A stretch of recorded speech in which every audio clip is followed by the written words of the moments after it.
庆祝台南一中建校100周年，透过各种无同系列的活动，来让各界优秀的校友会当回来到母校，搁一摆重温校园的温馨感。我们陆陆续续包括我们这个苏明学长，总共出了3个金曲歌王。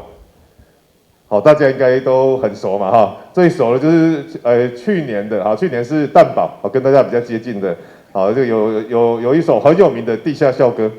那么另外就是我们今天的苏明学长，以及帮我们写百姓歌曲的谢明佑学长。好，那这样子的一个斜杠人生，我想律师歌手不是说假的哈，本业就是律师嘛。那又能够创作那么又能够拿到我们这个金曲奖的确在我们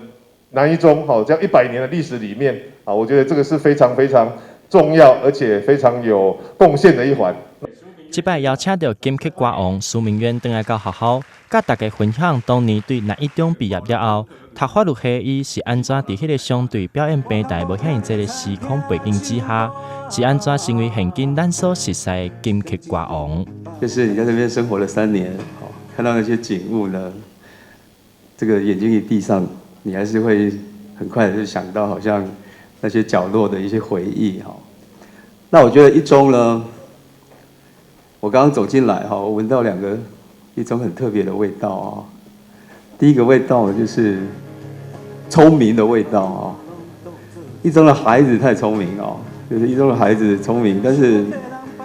聪明的一个具体的面向是表现在有绝对独立思考的能力所以一中的孩子呢不会被框住，会有自己的这个创意跟想法所以我们各行各业都有我们南一中的很杰出的校友，在各个领域发光发热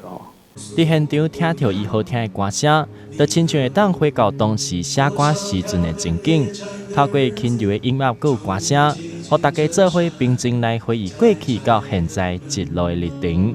台南新闻刘品言采访报道。